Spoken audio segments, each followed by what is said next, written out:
오늘 우리 본문은 마태복음 5장 18절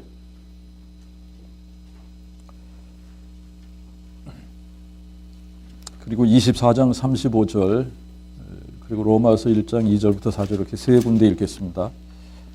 마태복음 5장 18절 먼저 읽겠습니다.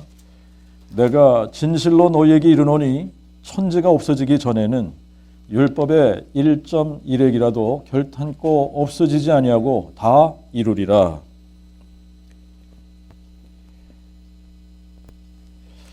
우리 24장 35절 보겠습니다. 24장 35절.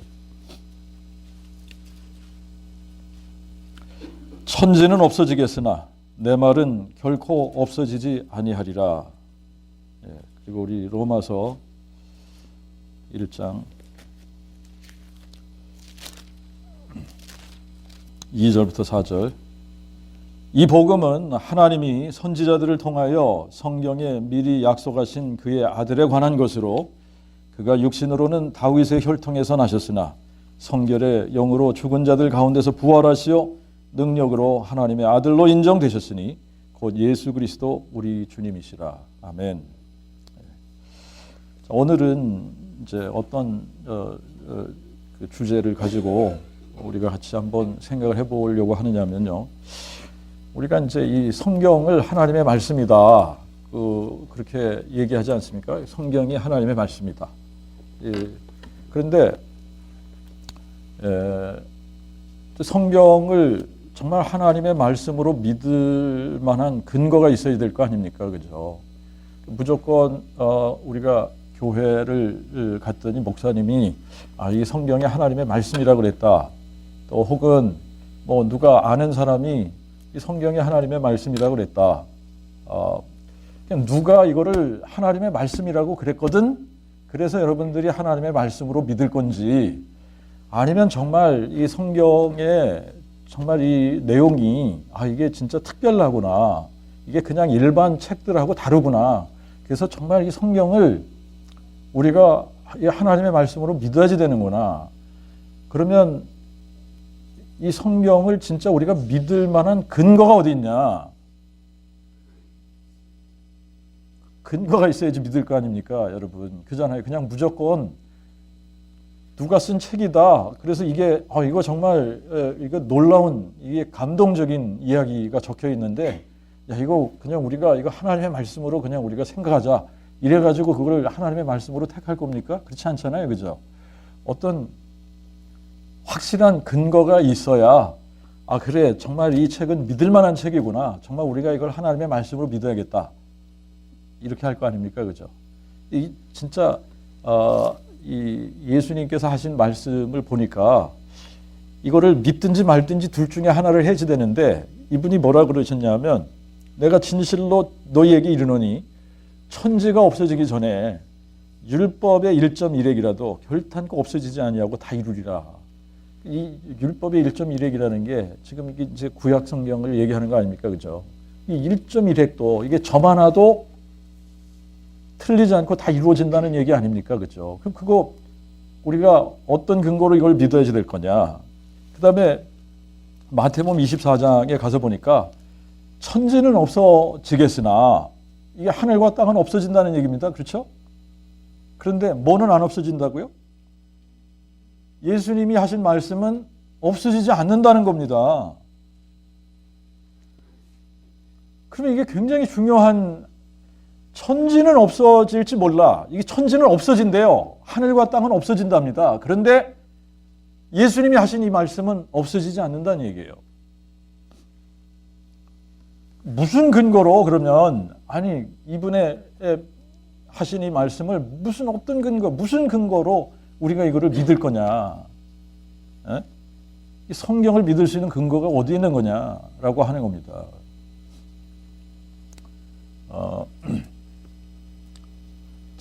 지난주에 제가 이 서론을 조금 길게 했습니다.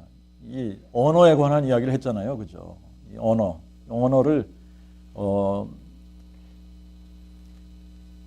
소리를 낸다고 해서 그것을 언어라고 할 수 없다. 저는 그렇게 생각을 해요. 근데 이제 과학자들은 짐승들이 소리를 내지 않습니까? 소리를 내서 그걸 가지고 서로 커뮤니케이트를 하니까 그게 이제 짐승들의 언어라고 생각을 한다. 뭐 그렇게 짐승들의 언어 이렇게 이야기할 수 있겠습니다만, 그 소리를 내는 것하고 언어하고는 다르다. 그런데 이 언어, language, 언어라고 하는 것은 이게 두 개로 나뉘어진다 그랬잖아요. 말로 우리가 입으로 하는 말로서의 언어가 있고, 그 다음에 또 뭐가 있어요? 글자로, 문자적인 언어가 있고, 이게 두 가지란 말입니다. 예? 말로서의 언어가 있고, 이거를 문자로 표기를 해서 글로 쓰는 언어가 있고. 근데 이게 글자가 없는 민족이 아직도 많이 있다고 그랬죠. 이 말은 있는데 글이 없는 그런 민족들이 굉장히 많이 있습니다. 근데 이거를 비교를 해보면 말은 있는데 글이 없는 민족들을 가서 보면은 어떻다 그랬죠? 미개하다 그랬죠. 네. 문명이 발달하지는 않는 거예요. 글자가 없으면. 그래서 이제 주로 하는 게 뭡니까? 이게 선교사들이 그런 민족들을 찾아가게 되면 제일 먼저 하는 게 뭐냐면 그 종족의 언어를 배워서 익혀서 글자를 문자, 알파벳, 인터내셔널 알파벳을 가지고 그들에게 그 인터내셔널 알파벳을 가르쳐줘서 글자로 표기할 수 있도록 글자를 가르쳐주는 거예요.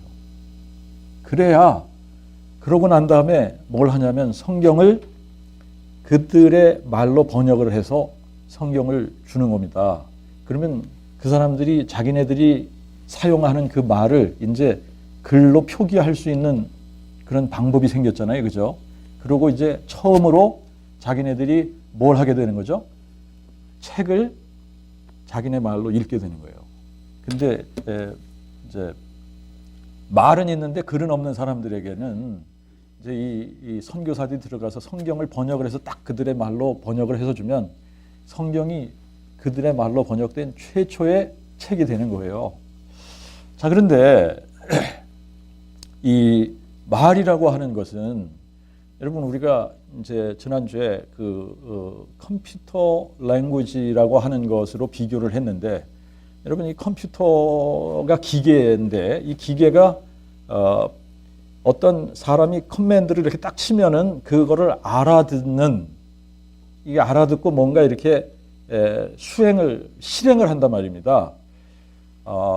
그 기계가 알아들을 수 있도록 뭐 이렇게 커맨드를 집어넣는 이런 것들을 컴퓨터 랭귀지라고 그런단 말이죠. 그런데 이 컴퓨터 랭귀지가 점점 이제 이 고급화되어져서 제가 처음에 이 80년대 초에 이 컴퓨터 랭귀지를 배울 때는 뭐 베이직이라는 거를 배웠단 말입니다. 그런데 지금은 무슨 HTML인가 하는 거, 뭐 자바 스크립이라는 거, 뭐 이런 아주 이런 게 나와가지고 요즘 뭐 인터넷으로 하는 이런 모든 것들이 다 그런 랭귀지들을 사용을 해서 지금 쓰고 있단 말이죠. 그런데 이런 랭귀지들을 그냥 이게 저절로 생기는 게 아니란 말이에요. 누군가가 인벤트를 해서 그것을 입력을 해줘야 되는 거예요. 누군가가 그것을 개발한 겁니다. 자, 그러니까 사람의 언어도 마찬가지라는 거예요. 사람의 언어도 이 사람의 언어가 그냥 생겨졌다고 생각하면 안 되는 거예요. 사람의 언어가 어느 날 보니까 그냥 침팬지로 있다가 말을 하기 시작을 했어. 그러면서 서서히 뭐 그 말이 고급적으로 변화가 돼가지고 조금 그 말의 그 언어가 고급화되어져 가지고 지금까지 이렇게 발달이 됐다 그렇게 생각하면 안 되는 거고요. 그냥 어느 한순간에 그게 사람들에게 입력이 딱 되어지면서 그 말을 하게 된 겁니다. 그게 언제라고 그랬어요? 바벨탑 사건 때. 자, 그러니까 하나님께서 아담을 창조하실 때에 아담에게 이 언어를 구사할 수 있는 지혜와 능력을 딱 집어넣어 주신 거예요. 입력을 해 주신 겁니다.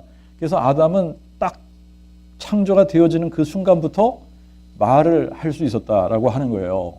그리고 이제 그 한 가지 언어를 사용하고 있었는데 그게 언제 그 언어들이 이렇게 각 나라의 각 민족의 언어로 나뉘어진 게 언제 그랬다. 이 성경에 가서 보니까 바벨탑 사건 때 그렇게 됐다. 그러니까 여러분 이 말이라는 것은 누군가가 정말 그 말을 할 수 있도록 이걸 뭐 어떻게 표현을 해야 될지 모르겠는데 그 사람들의 그 혼과 심령에 그냥 팍 이거를 입력을 해 놓으신 거예요. 그러니까 이게 저절로 그냥 이게 그냥 말을 할 수 있는 어떤 그 능력이 이게 사람에게 태어나면서부터 가지고 태어나는 거란 말입니다. 자, 그런데 짐승들은 이게 말이 아니기 때문에 그냥 소리만 내는 거기 때문에 짐승들에게는 뭐가 없다라고 제가 지난주에 얘기를 했느냐면 이 짐승들에게는 이게 모든 것이 다 본능이라고 그랬잖아요. 그죠? 본능으로 다 살아가는 거거든요. 그러니까 짐승들이 뭔가를 생각하고 자기들의 아이디어를 소리를 내서 뭐 이렇게 얘기를 하고 그런 게 아니란 말입니다. 그러니까 이 짐승들의 그 세계에서는 뭐가 없느냐면 진실, 거짓 이런 것들이 없는 거예요. 그런데 사람들의 세계에서는 인간 세계에서만 뭐가 있는 거냐? 이게 우리가 생각을 하고 말을 하지 않습니까? 그죠? 그런데 말이라고 하는 것은 우리의 마음속에 차곡차곡 쌓여진 것들이 나온다 그랬잖아요. 근데 사람들의 마음에는 거짓된 것이 있단 말입니다. 그러니까 말을 할 때, 글을 쓸 때에 그것이 과장되게 할 수도 있고, 그죠? 자기를 보호하기 위해서는 싹 뭔가를 빼고 얘기할 수도 있고, 그래서 이 말이라고 하는 것 자체가 거짓일 수도 있고, 진실일 수도 있고 그런 거예요. 그런데 이제 이 말을 글자로 이렇게 표기하기 시작을 하면서 사람들이 이제 글로 표기를 해가지고 문서를 만들기 시작을 한 겁니다. 이 문서를 옛날에는 종이가 없으니까 어디다가 새겼죠? 진흙판이나 돌판이나 이런 데다가 새겼단 말입니다. 근데 이제 점점 이 문명이 발달을 하면서 이런 종이가 나오고 여기다가 인쇄를 하고 뭐 이렇게 됐는데 사람들이 글자로 표기를 하면서 문서를 만들기 시작을 했고 이제 이 문서는 여러 가지 형태로 나뉘어지는데 이 과거의 일들을 기록하는 것을 뭐라 그러죠? 역사라고 그러죠. 역사. 그런데 이제 또 어떤 이야기들을 이렇게 그 재미있게 써나가는 것을 소설이라고 그러는데 이 소설 중에는 또 상상을 해서 없었던 일인데 있는 것처럼 쓰는 거 이런 거를 픽션이라고 그러죠. 근데 진짜 있었던 일을 이 사실에 근거해서 글을 쓰게 되면 이거를 non fiction이라 그럽니다. 그죠? 그 다음에 어떤 사람에 대해서 어떤 사람의 일생에 대해서 이렇게 쓰는 거를 바이오그래피라고 그러죠. 그죠? 네? 전기라고 그러죠. 네? 그래서 자기가 자기 자신에 대해서 쓰는 것이 있고 그러면 그거를 오토바이오그래피라고 그러고 누군가가 다른 사람에 대해서 그 사람의 일생에 대해서 쓰면 그걸 바이오그래피라고 그러는 거고 그렇잖아요. 그 다음에 이제 또 이 아주 말의 표현을 감성적으로 쫙 이렇게 하면 그런 거를 시라고 그러지 않습니까? 시. 또 이 시적인 감각이 있는 사람들은 그 표현 자체를 그런 식으로 음유를 집어넣어서 한단 말이죠. 또 뭐 이제 어떤 부분에서는 이거를 이 사색을 많이 하고 또 이렇게 쓰는 글들이 있는데 그런 뭐 이제 에세이 글을 쓴다 뭐 이런 그래서 이 글로 문서를 만들게 되면 장르가 굉장히 여러 가지 장르가 나오죠. 뭐 이 드라마를 쓰는 사람도 있고 코미디를 쓰는 사람도 있고 또 연구를 해서 연구 논문을 쓰는 사람도 있고 여러 가지 형태로 이 글들이 나온단 말이죠. 근데 이제 이 문서를 이렇게 책으로 이렇게 펴내면 이 문서를 누군가가 이렇게 책으로 펴내면 항상 이 책은 이 책을 쓴 사람이 있기 때문에 책이 나오는 겁니다. 그래야 안 그래요? 아무도 안 썼는데 이 책이 쓰여졌다. 이런 건 없죠. 그죠?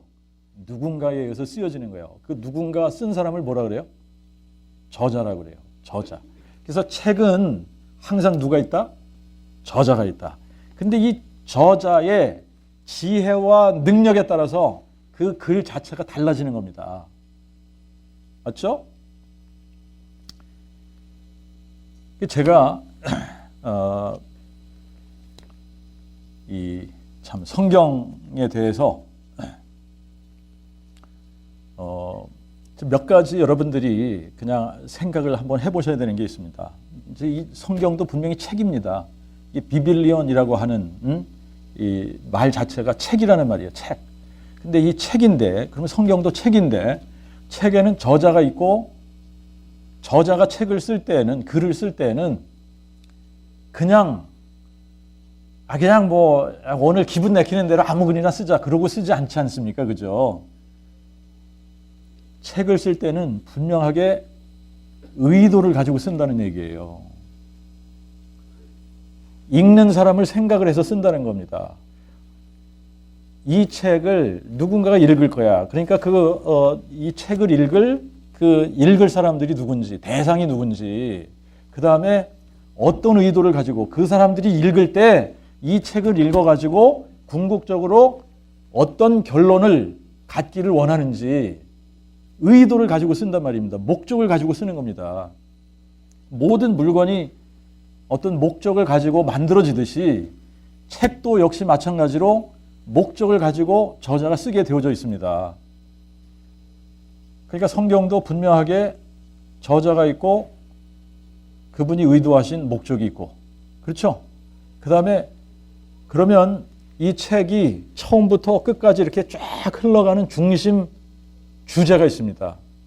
띄움이라고 하죠. 중심되는 주제가 있는 거예요.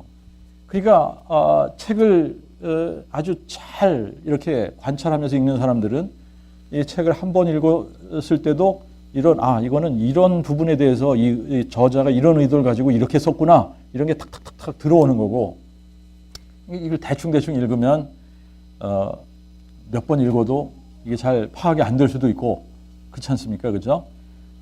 자, 그런데 이 성경은 이게 굉장히 이제 특별한 책이다라고 하는 겁니다.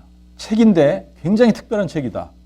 이제 이런 책은 이 세상 어디에 가서 여러분들이 구하려고 해도 이 성경책 같은 책은 구할 수가 없습니다. 왜 그러냐면 제가 이제 그 부분을 좀 여러분들에게 오늘 좀 이렇게 좀 같이 생각을 해보면서 이제 이 성경에 관한 이 부분들을 조금 생각을 깊이 해보겠습니다. 왜 이게 특별한 책이냐 하면 이 책은요, 책이라고 하는 것은 주로 요즘은 공동 저자, 그래가지고 저자들이 여러 명이 같이 이렇게 책을 내는 경우가 있습니다. 그래서 이제 그런 경우에는 연구를 같이 한다든지, 그래서 이제 연구를 같이 해서 논문을 같은 주제를 가지고 둘이 연구한 거를 이렇게 해가지고 발표를 하게 되면 저자가 공동 저자가 되는 거예요. 그래서 이제 이 저자가 2명, 3명 뭐 이런 식으로 있는 겁니다. 근데 거의 대부분의 경우는 책을 쓰게 되면 책을 쓰는 경우에 저자가 한 사람이에요, 한 사람. 그죠? 그리고 이제 최근에 제가 어떤 책을 하나 읽었느냐면 저자가 쓰다가 죽었습니다. 그래서 이 사람이 쓰다가 남겨놓은 것을 그 사람을 잘 아는 사람이, 그 사람 밑에서 배우고 그 사람을 아주 잘 아는 사람이 그 사람이 정리해 놓은 노트를 가지고 마무리를 해서 책을 펴낸 그런 경우가 있긴 있어요. 자, 그런데 거의 대부분의 경우는 책이라고 하는 것은 당대에 한 사람이 살아있는 그 시간 내에 쓰는 겁니다. 그죠? 그래서 이제 책이 펴져 나오는 거죠.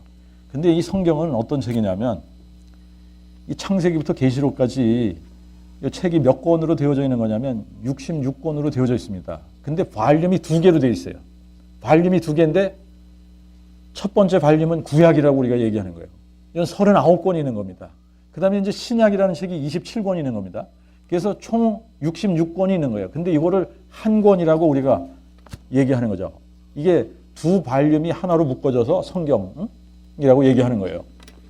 자, 그런데 이 66권의 책이 몇 년에 걸쳐서 쓰여진 거냐? 1500년에 걸쳐서 쓰여진 거예요. 이거부터가 심상치 않은 겁니다. 어떻게 1500년에 걸쳐서 책이 쓰여질 수가 있냐라고 하는 거예요. 그리고 이거를 쓴 사람들이 몇 명이냐? 최소한 40명이에요. 그럼 40명이 넘는 사람들이 동원이 돼서 이거를 썼는데, 66권의 책들을 썼는데, 이거는 불가능한 얘기입니다. 40명이 넘는 사람들이 각자 자기들 나름대로 자기가 살던 그 시대의 생활 환경도 다르고 역사적인 배경도 다르고 자기의 직업도 다르고 모든 것이 다른 상황 속에서 책을 이렇게 자기들이 맡겨진 어떤 그런 책들을 써서 이것을 누군가가 이렇게 컬렉트를 해가지고 말이죠. 이 한 발륨으로 만들고 또 한 발륨으로 만들고 그래서 이거를 쭉 이렇게 읽어보니까 뭐가 있죠? 하나의 흐름으로 쫙 흐르는 거예요. 마치 이 퍼즐처럼 이 퍼즐 피스가 이렇게 착착착착 맞춰지는 것처럼 이거를 갖다가 이렇게 탁탁탁탁 끼니까 전체로 하나의 그림이 쫙 맞춰지는, 이게 불가능한 겁니다. 이게 여러분, 동시대에 사는 사람들이 각자 다른 지역에 사는 사람들이 책을 하나씩 써가지고 66권을 모았더니 이게 같은 주제로 일관성 있게 하나의 흐름을 가지고 쫙 이어져 가더라. 이렇게 될 수가 없습니다. 불가능해요. 그런데 성경은 1500년에 걸쳤어요. 40명이 넘는 사람들이 동원이 됐습니다. 66권의 책이 쓰여졌습니다. 각 시대에 서로 모르는 사람들이죠. 그리고 직업들도 다 틀리죠. 다른 백그라운드를 가지고 있죠. 근데 책을 썼는데 이게 아주 일관성 있는 같은 주제를 가지고 창세기부터 계시록까지 쫙 흘러가는 거예요. 여러분, 이런 책을 어디서 구할 수 있겠습니까? 이런 책은 세상 어디를 가서 여러분들이 이런 책을 구하려고 해도 이런 책은 구할 수가 없는 겁니다. 자, 그러니까 여기서부터 굉장히 심상치 않은 책입니다. 이 성경책이라고 하는 것은 정말 심상치 않은 거예요. 굉장히 특별한 책입니다. 그래서 이 성경에 대해서, 이 성경책에 대해서 지금 그러면 뭐 이 성경책을 읽고 여기서 정말 그 살아계신 하나님을 만난 사람들은 성경에 대해서 수도 없이 많은 이야기들을 하지만, 그러면 성경 자체는 이 성경에 대해서 뭐라고 이야기하고 있냐? 우리가 이제 한 두 군데 가서 살펴보겠습니다. 디모데후서 3장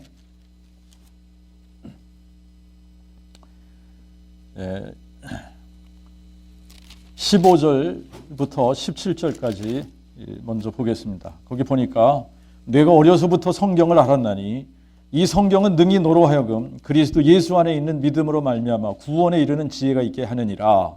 모든 성경은 하나님이 하신 말씀으로, 이 다른 그 트랜슬레이션에는, 개역 성경에는 모든 성경은 하나님의 감동으로 된 것으로 이렇게 되어져 있습니다.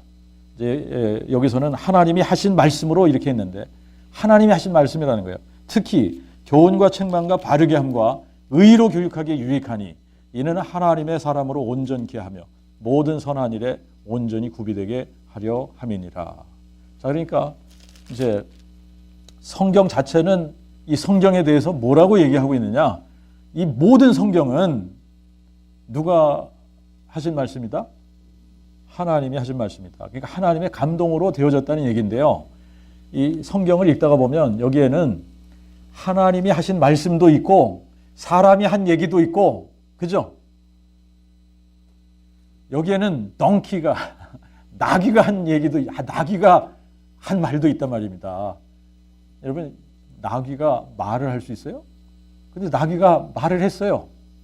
한순간 하나님께서 하게 하셔가지고 나귀가 말을 했단 말입니다. 그러니까 나귀가 한 말도 써놨어요.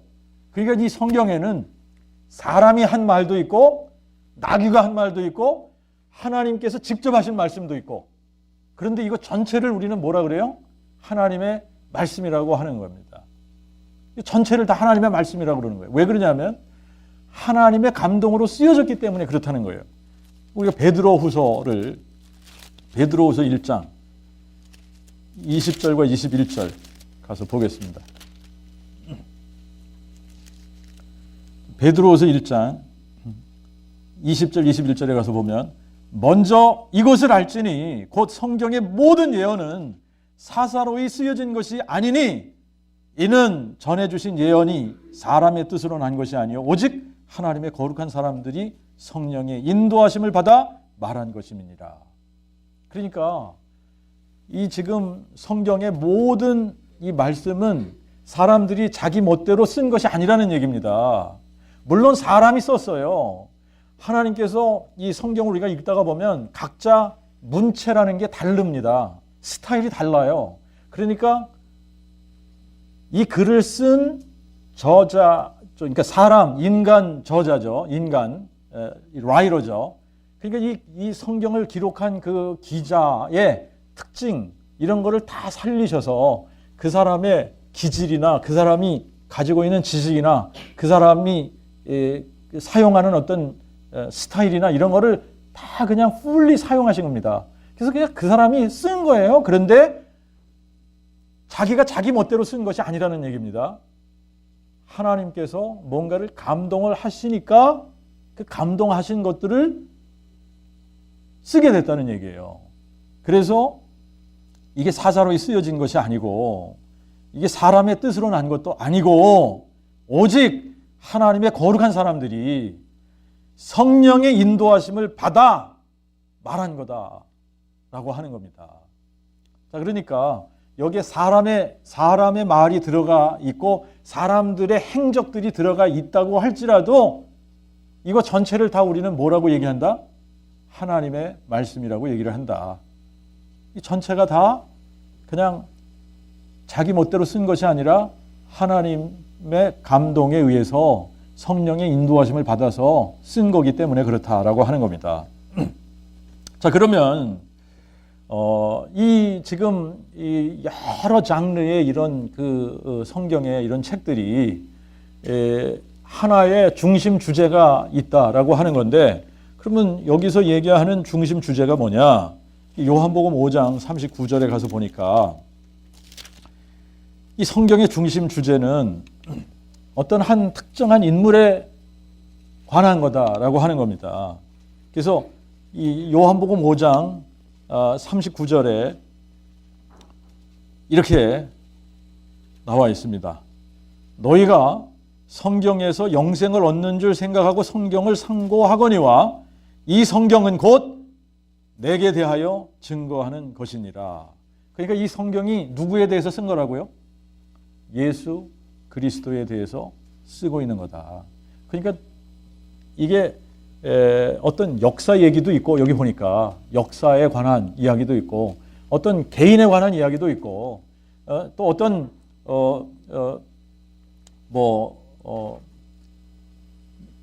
감동, 성령에 이렇게 감동을 입은 사람들이 그냥 어떤 시적인 그런 표현들을 막 이렇게 쓴 그러한 시가서들도 있고, 여러 형태의 글들이 쓰여졌지만 이 모든 것들이 지금 어떤 특정한 한 사람에 대해서 기록을 하고 있는 거다라고 하는 거예요. 그러니까 초점이 누구에게 가 있는 거예요?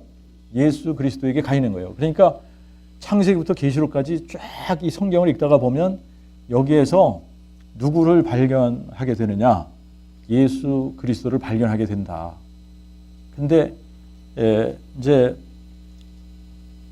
그게 띄음이라는 얘기예요. 그게 중심 주제라는 겁니다. 성경 전체에 흐르고 있는 그 가장 이 포컬 포인트는 예수 그리스도.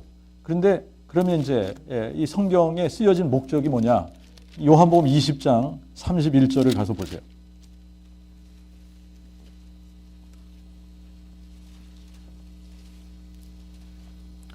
거기 보니까 오직 이것을 기록함은 너희로 예수께서 하나님의 아들 그리스도이심을 믿게 하려 하며 또 너희로 믿고 그 이름을 힘입어 생명을 얻게 하려 함이니라 그랬습니다. 자, 그러니까 성경은 누구에 대해서 쓰여졌다고요? 예수 그리스도에 대해서 쓰여졌다. 근데 목적이 뭐냐? 이게 쓰여진 목적을 보니까 너희로 예수께서 하나님의 아들 그리스도이심을 믿게 하려 함이요. 또 너희로 믿고 그 이름을 힘입어 생명을 얻게 하려 함이니라. 자, 그러니까 여러분 이제 성경을 하나님께서 여러 사람들을 동원해서 이 66권의 성경을 쓰게 하신 이유가 뭐냐면 여기서 누구를 발견하라고요? 예수 그리스도를 발견하라는 얘기입니다. 그래서 궁극적으로 어떻게 되기를 원하시는 거예요? 예수께서 하나님의 아들 그리스도시다라고 하는 것을 믿게 하려고. 그래서 너희로 믿어 그 이름을 힘입어 뭘 가져요? 생명을 갖게 하려 함이라. 생명을 갖게. 예, 이게 궁극적인 목적이다라고 하는 겁니다. 그러면 이제 이게 궁극적인 목적이고 예수님에 대해서 이게 쓰여진 책인데, 그럼 우리가 이제 예수님이 누구신가? 성경이 분명히 예수님이 누구신가? 예수님이 누구신가를 설명하기 위해서 이게 이제 성경을 읽다가 보면은 여러 섭 토픽들이 나오더라라고 하는 겁니다. 그 여러 섭 토픽들 중에는 뭐 이스라엘에 관한 것도 있고, 그죠? 그 다음에 또 바벨론에 관한 것도 있고, 또 뭐 이 죄와 또 은혜와 구원이라는 주제도 있고, 이 여러 이 섭 토픽들로 우리가 이렇게 나눠서 이제 이런 토픽에서는 이런 것들을 다루고 이런 토픽에서 이런 것들을 다루고 그러는데, 이거를 다 궁극적으로 이렇게 쫙 모아가지고 이 전체를 다 이렇게 맞춰보면은 이 중심되는 주제는 예수 그리스도다. 근데 이 예수 그리스도라는 말이 예수는 그리스도시다 이 말이라고 그랬잖아요. 그죠? 근데 이 그리스도라고 하는 이 말이 이 하나님이 사람 되신 분이다라고 하는 거라 그랬잖아요. 그러니까 이 중심되는 주제가 예수는 전능자 하나님인데 사람 돼서 오신 분이야. 이 얘기를 하려고 하는 거다라고 하는 거예요. 자, 그러니까 우리가 성경을 읽으면 결론이 어떻게 나야 되냐? 예수는 전능자 하나님이 사람 되신 분이구나. 하나님인데 사람이고, 사람인데 하나님이신 분, 이분이 예수구나. 그래서 이제 예수가 누구신가라고 하는 것이 궁극적으로 성경을 통해서 우리에게 계시해 주시려고 성경을 쓰신 겁니다. 그러면 이 성경을 읽다가 보면 이분이 누구신가? 이게 이제 확실하게 이렇게 드러나면서 이 성경을 읽다 보면 이분이 우리를 위해서 무엇을 하셨나? 이분이 하신 일, 예수님이 도대체 이분이 이제 어떤 분이신가 또 발견이 되고, 그러면 뭘 하셨나? 이분이 어떤 일들을 하셨나? 이런 것들도 이 성경에 기록이 되어져 있을 거 아닙니까? 그죠? 근데 성경을 읽다 보니까 태초에 하나님이 천지를 창조하셨다 그랬는데, 이 천지를 창조하신 하나님이 사람이 돼서 이 땅에 오신 겁니다. 그러니까 예수님이 천지 만물을 창조하신 하나님이신 거예요. 그런데 사람이 돼서 이 땅에 오신 겁니다. 이거를 믿기가 너무너무나 힘든 거예요, 사람 편에서는. 그러니까 사람 편에서는 아니 이걸 좀 믿을 수 있어야지 되는데, 이거 어떻게 이걸 믿을 방법이 별로 없잖아요. 그냥 누가 이렇게 책을 써놨다고 해가지고 이 책을 보고서 그렇구나 이러는 게 아니잖아요. 그죠? 진짜 그럴 수가 있어? 그러니까 이거를 너무나 이 사람들 편에서는 받아들이기가 쉽지 않기 때문에 하나님 편에서 이거를 한순간에 그냥 의심하지 않고 받아들일 수 있도록 하기 위해서 증거를 우리에게 주셔야지 되는 거예요. 그분이 전능자시기 때문에 전능자시라면 전능자라고 하는 증거를 우리한테 제시해 주셔야 되는 겁니다. 그래서 이제 그 하나님이 예수님이 전능자 하나님이라는 것을 우리한테 증거로 제시하시기 위해서 그분이 동원하신 것이 성경이라는 거예요. 그래서 이제 로마서 1장 2절부터 4절을 우리가 보면은 2절에 뭐라고 써 있느냐면 이 복음은 하나님이 선지자들 통하여 성경에 미리 약속하신 이렇게 나오거든요. 그러니까 하나님이 뭘 동원하셨어요? 선지자들을 동원하셔서 그거를 글로 기록하게 하셨는데 그게 뭐라고요? 성경이다라고 하는 겁니다. 근데 그걸 미리 약속을 하셨다는 거예요. 이게 굉장히 중요한 겁니다. 하나님이심을, 전능자이심을 증거로 보여주시기 위해서는 뭘 하셔야 되느냐? 앞으로 되어질 일들을 미리 약속하시는 겁니다. 근데 그게 누구에 대한 거냐? 자기 자신에 관한 거예요. 여러분, 우리 중에는 아무도 태어나기 전에 내가 이런 방법으로 태어날 거야 기록하고 태어나는 사람이 있어요, 없어요? 아무도 없습니다. 그렇잖아요. 그러니까 이것만 해도 이게 다른 거잖아요. 그러니까 하나님께서 이거를 증명하기 위해서 미리 자기 자신에 대해서 선지자들 통해서 기록을 하게 하신 겁니다. 그리고 어떻게 하셨어요? 그거를 하나하나 이루어 나가셨어요.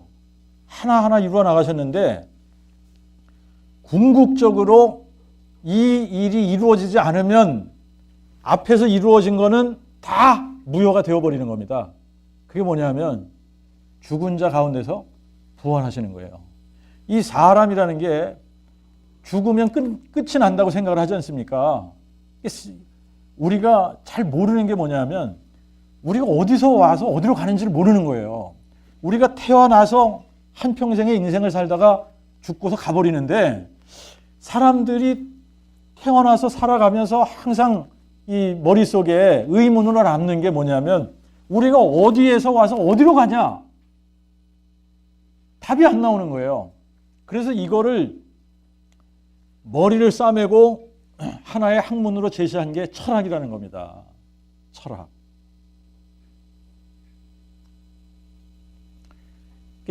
이게 철학이 말이죠. 이게 복음이 딱 들어가 버리면 이게 뭐가 돼요?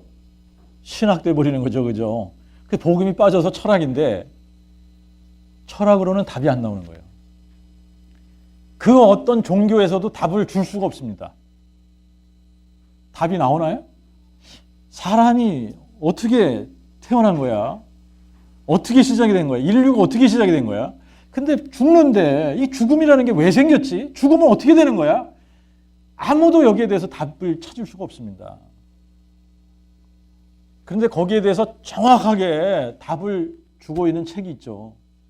성경이에요. 왜 거기에 대해서 정확한 답을 주느냐? 우리를 창조하신 분이기 때문에. 그분은 정확하게 답을 알고 있잖아요. 그러니까 아주 정확하게 답을 제시해 주시는 거 아닙니까? 근데 그분이 전능자 하나님이고 그분이 우리를 창조한 창조자 하나님이다 라고 하는 것을 우리에게 증명해서 보여주시기 위해서 선지자들을 동원해서 이거를 앞으로 되어질 그분 자신에 대한 것들을 다 기록을 하게 하셨다라고 하는 겁니다. 그리고 그것이 하나하나 다 성취를 하셨는데 이제 우리가 성경을 보면은 예수님이 우리하고 똑같은 이 혈과 육을 가지고 이 땅을 사셨던 분인데 우리는 그분을 하나님이라고 믿는단 말입니다. 그러면 그분을 하나님이라고 이렇게 그분을 나의 주 나의 하나님이라고 할 수 있는 어떤 근거가 있어야 되는데 그게 이제 만약에 이 성경이라는 게 없었다면 글이라는 게 없었다면 언어라는 게 없었다면 이거를 증명하는 게 불가능한 거예요. 이거를 증명한다고 그러는 것 자체가 이게 너무나 힘든 겁니다.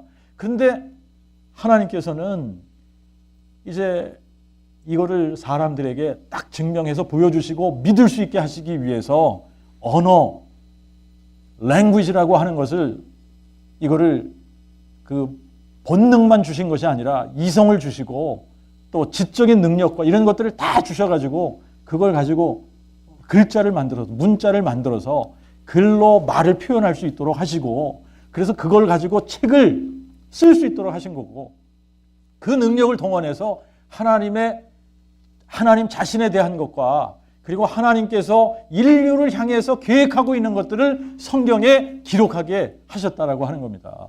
그래서 이제 그 성경의 기록들을 쭉 읽어보면은 하나님께서 어떤 것들을 약속하셨는지가 나오고 역사 속에서 그것이 어떻게 성취되었는지를 정확하게 우리가 역사를 살펴보면 아, 성경의 기록이 그렇게 성취가 됐구나라고 하는 것을 확인할 수 있도록 하신 겁니다. 자, 그래서 이제 이 성경에 보니까 예수님에 대해서 뭐라고 기록을 하고 있느냐면 예수님은 태초에 천지를 창조하신 창조주 하나님이다. 그리고 이분은 세세에 찬송받으실 영원하신 하나님이시다. 이분은 전능자 하나님인데 사람이 돼서 사람으로 만들어져서 그는 근본 하나님의 본체지나 그랬잖아요. 그렇죠? 근데 자기를 하나님과 동등됨을 취할 것을 여기지 아니하셨다. 그리고 자기를 비우셔서 어떻게 했다 그랬어요? 종의 형체를 가져 사람의 모양으로 나타나셨다 그랬는데 그걸 영어로 보면 was being made. 그러면 사람으로 만들어졌다는 얘기거든요. 이게 미스터리죠. 신비로운 겁니다. 전능자 하나님이 어떻게 사람으로 만들어져? 그런데 그렇게 사람으로 만들어져서 오셨다라는 얘기입니다. 그게 복음이에요. 근데 이거를 믿을 수 있도록 하나님께서 하시기 위해서 뭘 또 약속하셨냐? 뭘 약속하셨다고요? 죽은 자 가운데서 이것도 사흘 만에 부활하시겠다. 그러니까 나흘이 되면 문제가 되고 닷새가 돼도 문제가 되고 이틀이 돼도 문제가 되는 겁니다. 정확하게 사흘 만에 부활하셔야 되는 거예요. 그렇죠? 네. 그러니까 이 하나님의 말씀이 모든 것이 다 사실이다. 이 성경에 기록된 모든 것이 다 진짜다. 라고 하는 것을 그냥 궁극적으로 확증해 주는 사건이 있어야지 되는데 그것이 뭐냐?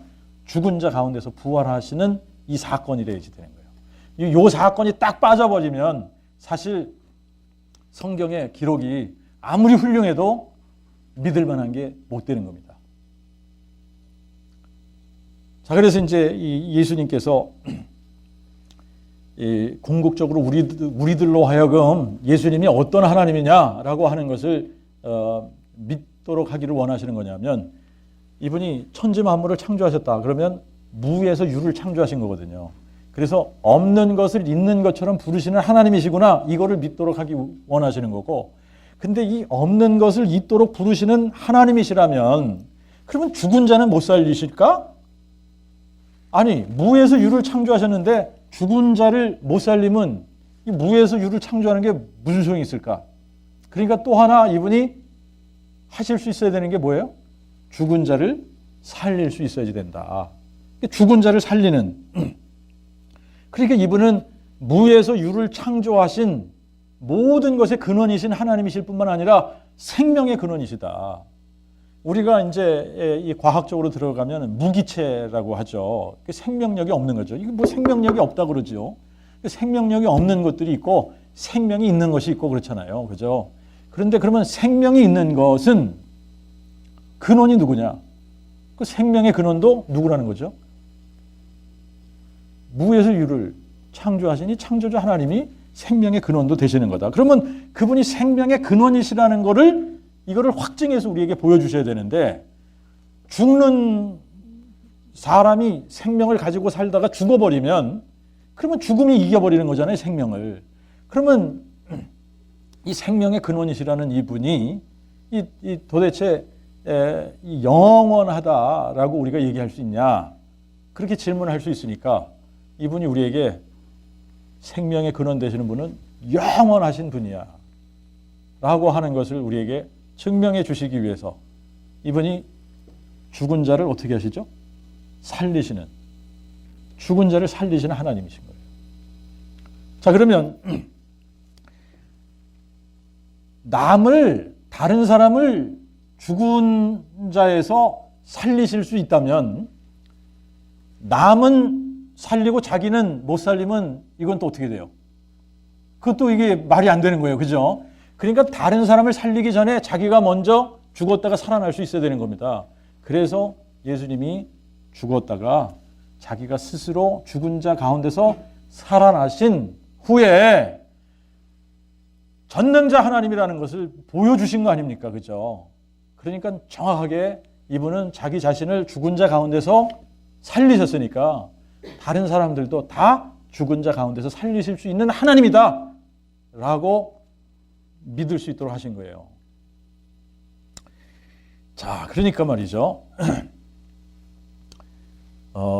이제 우리가 여기까지는 그래, 이제 하나님이 그렇다, 그런 하나님이다, 예수님이 그런 하나님이시다. 근데 도대체 왜 하셨냐고요? 하나님이 할 일이 없으죠? 아니, 왜 하나님이 하필이면 혈과 육이 돼서 사람이 돼서 그렇게 하셔야 되는 거냐? 이 질문도 또 해봐야 되는 거 아닙니까? 그죠? 예. 거기에 대해서는 하나님께서 사람을 자기의 자녀로 만드셨다라고 하는 겁니다. 하나님이 사람을 자기의 자녀로 만드셨다라고 하는 거예요. 여러분, 정말 이게 너무나 중요한 거예요. 우리가 누구의 자녀로 만들어졌다고요? 하나님의 자녀로 만들어졌다는 겁니다. 하나님의 자녀.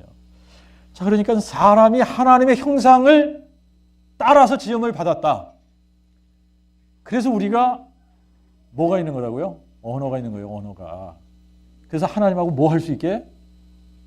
교제할 수 있도록. 여러분, 우리가 누군가 사귐을 갖는다라고 하는 거, 이거 굉장히 이게 놀라운 일입니다. 자기하고 동등한 격이 아니면은 사귐이 안 돼요.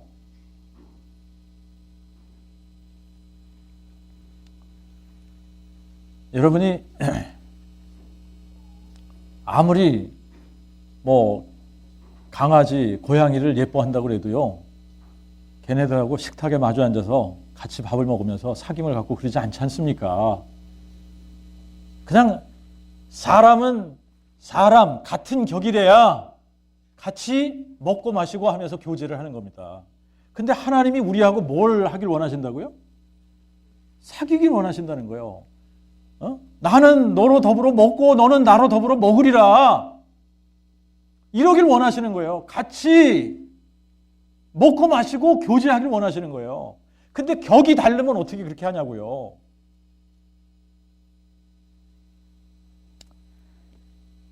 자, 이게 우리를 하나님의 자녀로 만드셨기 때문에 이게 놀라운 일이라니까요. 우리가 하나님의 자녀로 지음을 받았다는 게 이게 너무나 놀라운 거고, 그래서 우리가 궁극적으로는 하나님의 형상처럼 변형될 거라 그랬죠.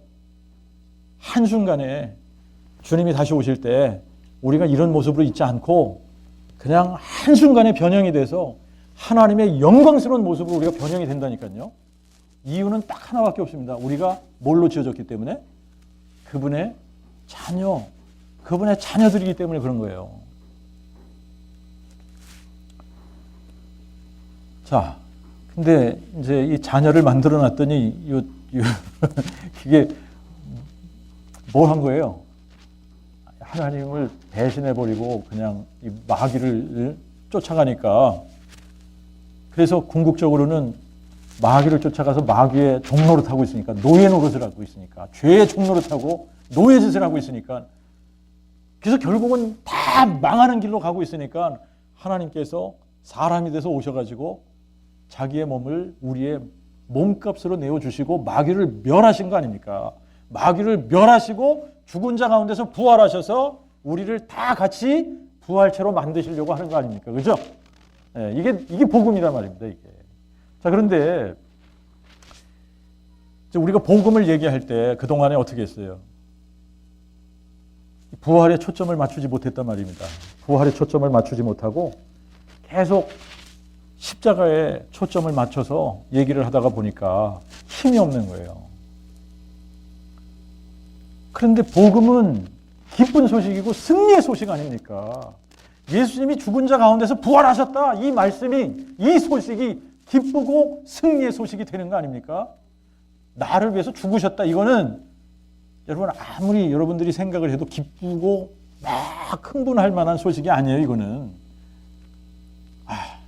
나를 위해서 죽으셨어. 슬퍼지기 시작하는 겁니다. 이게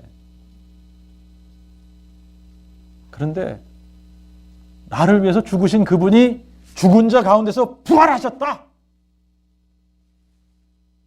여기서 달라지는 겁니다. 여기서. 그런데 제가 오늘 좀 시간이 없네요.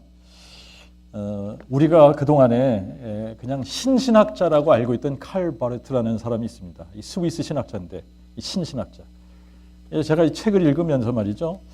이분이 이제 나중에 이 회심하고 이제 이 돌이킨 분인데 이 부활이 이 신약의 핵심이다. 이러고 쓴 거예요. 그래서 이제 그 부분을 제가 여러분들에게 좀 읽어드리고 우리 수진이한테 자 이거 영어로 쫙 한번 읽고 이거 한번 한글로 해봐 그랬더니 한글이 약한 거야 이제. 영어는 쫙 가는데 말이죠. 근데 지금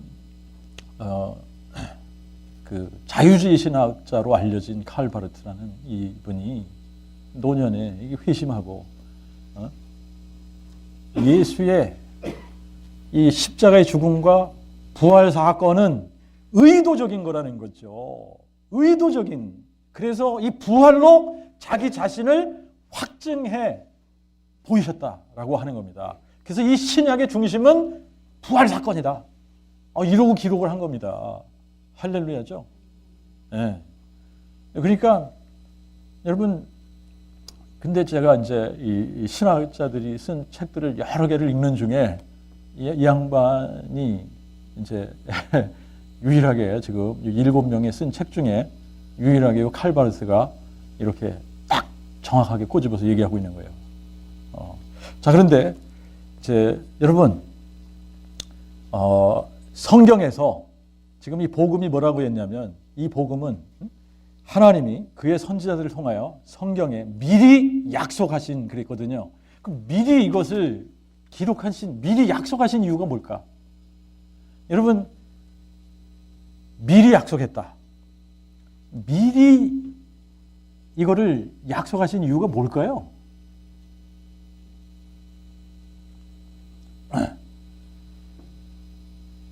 이루어진 것을 보고 믿으라는 거예요. 이게 이루어진 것을 보고 마음에 믿으라는 얘기입니다. 그래서 성경의 모든 말씀이 이거를 보니까 믿을 수 있구나, 믿을만 하구나, 그렇게 믿으라는 거예요. 여러분들 보세요. 예수님 자신에 대해서 주장하신 말씀들이 굉장히 많은데 제가 몇 가지만 우리가 한번 좀 보겠습니다. 요한복음 11장 25절에 보니까 나는 부활이요 생명이다 그랬습니다. 그러셨죠? 나는 부활이요 생명이다. 14장 6절에 가서 보니까 내가 곧 길이요 진리요 생명이다. 여러분, 자기가 자기 자신에 대해서 나는 부활이고 생명이다 이렇게 얘기한 그런 사람이 이 세상에 누가 있습니까? 아무도 없지 않습니까? 그죠? 아무도 자기 자신을 내가 생명이야, 내가 생명의 근원이야, 내가 부활이야, 내가 길이고 진리고 생명이야 이렇게 얘기한 사람은 아무도 없습니다.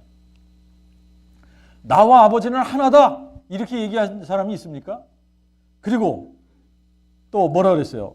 내 말을 듣고 또 나 보내신 이를 믿는 자에게는 영생을 가졌고 심판에 이르지 아니하느니 사망에서 생명으로 옮겼느니라.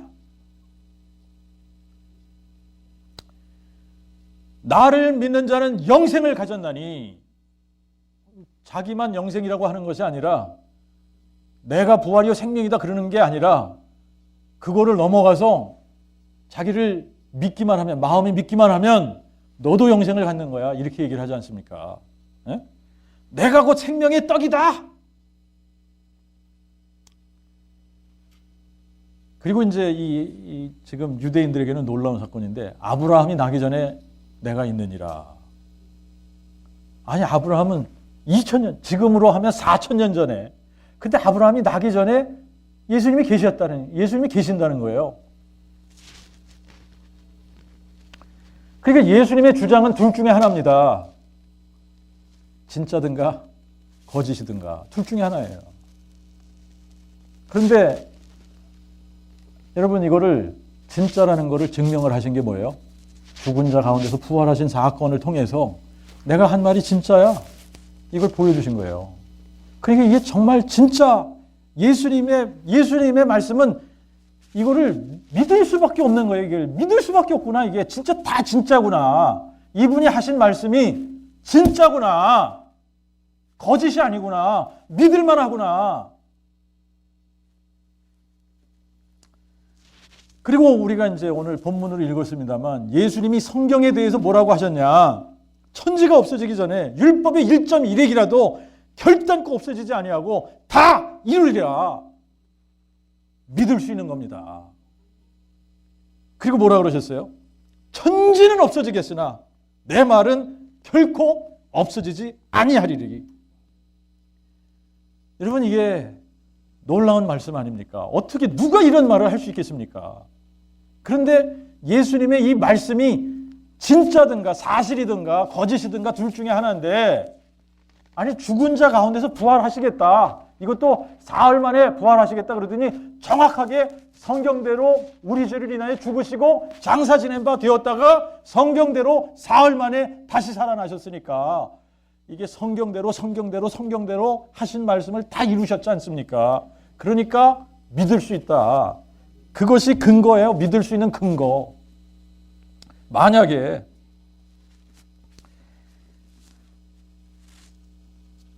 다른 거는 다 이루어졌는데 예수님이 죽은 자 가운데서 부활하시는 이 사건이 안 이루어졌어요. 그러면 어떻게 해요? 이거 믿을 수 있어요? 믿을 수 없는 거예요. 그런데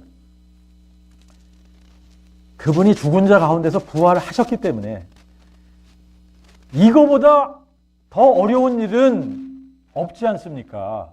아니 죽은 자 가운데서 살아나는 것보다 더 어려운 게 뭐가 있겠어요?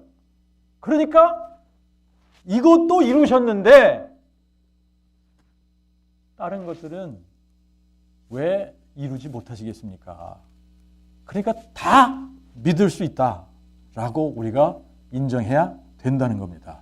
자, 그러니까 이거를 통해서 우리가 예수가 누구신지를 발견해야지 되는데 예수가 누구시냐?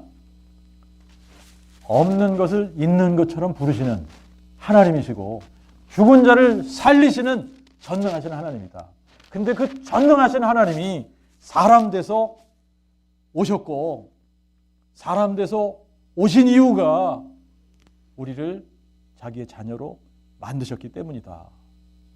그래서 그 자녀들을 위해 하나님의 자녀 사랑이 그 하나님을 혈과 육이 되게 하셨고 십자가에 죽음으로 몰아가게 한 것이 그분의 자녀 사랑이다라고 하는 겁니다.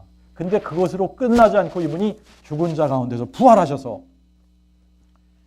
그분의 하신 모든 말씀이 하나도 땅에 떨어지지 않고 다 이루어진다고 하는 것을 우리에게 증명해 주시고 모든 사람으로 하여금 여러분 이 성경 말씀이 이게 사람들이 쓴 책이 맞아요. 사람들이 썼습니다. 근데 이 사람들이 쓴 이 책이 다른 책들하고 다르게 하나님의 감동으로 쓰여졌고 하나님의 말씀이라고 인정할 수 있고 이 창세기부터 계시록까지 예수님께서 뭐라고 말씀하셨냐면 사람이 떡으로만 살 것이 아니라 하나님의 입으로 나오는 모든 말씀으로 살리라 그랬는데 정말 이 하나님의 말씀이